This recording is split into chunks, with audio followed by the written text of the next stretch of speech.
आप रोज़ा तोड़ते थे? चोरी चोरी तोड़ लेते थे। नहाने के बहाने जाते थे और पानी पी लेते। खाते पीते नहीं थे कुछ? नहीं, वो मौका नहीं मिलता था, अम्मी बड़ी सख्त है। घर से बाहर गए, बर्फी खा ली, घर गए तो हमारा रोज़ा है। कभी कभार ऐसा हो जाता है, लेकिन आजकल नहीं हो रहा ऐसा है। अस्सलाम वालेकुम नाज़रीन, उर्दू पॉइंट के साथ मैं हूँ सजल बशीर। जैसे कि आप जानते हैं रमज़ान का महीना है, तो आज हम बात भी रमज़ान ही के मुतल्लिक करेंगे कि बचपन के रोज़ों में और अब के रोज़ों में क्या फ़र्क है। अगर आपने चिड़ी रोज़ा रखा है या कभी आपने अपना रोज़ा तोड़ा है तो आप हमें बताएं कमेंट्स में, मैं जानती हूँ यहाँ लोगों से। मेरा आपसे सवाल ये है कि बचपन के रोज़ों में और अब के रोज़ों में क्या फ़र्क है?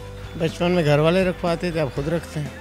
आज के जो रोज़े हैं गर्मी के काफ़ी लंबे हैं, लेकिन बचपन में तो ज़्यादातर छोटे थे, आजकल कम वक्त ज़्यादा लगता है। बचपन के रोज़ों में ये होता है कि बंदा शौक़ से रखता है कि मैंने भी रोज़ा रखना है। घर में जिस तरह फैमिली से, माँ बाप से बंदा कहता है रखना ही रखना है तो रखता है। बाज़ टाइम वालिदैन कहते हैं तोड़ दो, बंदा वो करता है, लेकिन एक शौक़ होती है, दोस्त वगैरह सारे मिल के रख लेते हैं।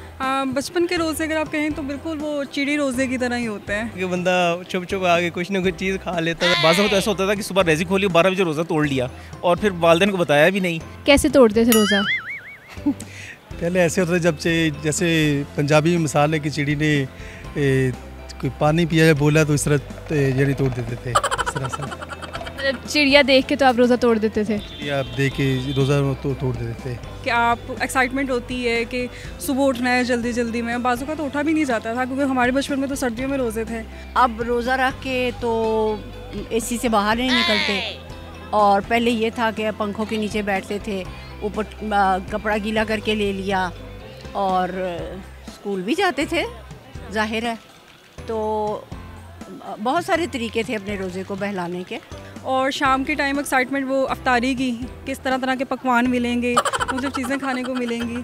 डेफिनेटली जी, बचपन में हम अपना क्या उसे कहते हैं वालिदैन थे साथ, तो छोटे होते थे, कोई किसी किस्म की मतलब जो है ना वो आपको फीलिंग्स जो है ना वो बड़ी अजीब सी और बड़ी मज़ेदार होती हैं। रोज़ा रख लिया, एसी में बैठे रहे, शाम तक फिल्में देखते रहे। उस वक्त हम ऐसे नहीं होता था, फिल्में नहीं देखते थे, बहन भाई बैठ के लूडो खेलते थे। अगर छुट्टियां हैं और सख्त गर्मी है, लूडो खेलते थे, कैरम खेलते थे, बहलाते थे, बुक्स पढ़ते थे, नावल पढ़ लेते थे या कोई और हिस्टोरिकल बुक पढ़ लेते थे। उस तरह रोज़े को बहलाते थे और पता भी नहीं चलता था। अब के रोज़े, अगर अब के रोज़े आपके कैसे हैं? अब के रोज़े तो पक्के हैं, कोई मसला नहीं है किसी किस्म का। अब तो ठीक है, ये नहीं चल रहा है जैसे सुबह सहरी करते हैं, शाम को इफ्तार कर देते हैं। अब अगर देखा जाए तो बड़े होके थोड़ा रोज़े का मतलब समझ में आ जाता है। अगर आप सही मायने में पूछें तो अगर उसमें आपको इतना फील नहीं होता कि रोज़ा है कि मतलब नहीं है। उस तरह बंदा मेच्योर होता है तकरीबन 13-14 साल से, तो बंदा मतलब कि ज़्यादा अल्लाह के करीब होता है और रोज़े को मतलब सीरियस लेता है। आप अल्लाह ताला के करीब होते हो, आपको इस चीज़ की कदर होती है कि जो लोग भूख प्यास से, जिनके घर खाने को कुछ नहीं होता, या जो लोग सारा दिन भूखे प्यासे रहते हैं, जिनको खाने को कुछ नहीं मिलता, तो वो लोग कैसे ज़िंदगी गुजारते हैं। ऐसे मतलब कि कोई उन चीज़ों से दूर रहता है जिनसे अल्लाह ताला ने मना फरमाया है। अब रोज़ा रख के बहुत अच्छा फील करते हैं, एक दिल को सुकून होता है, रूह को खुशी मिलती है।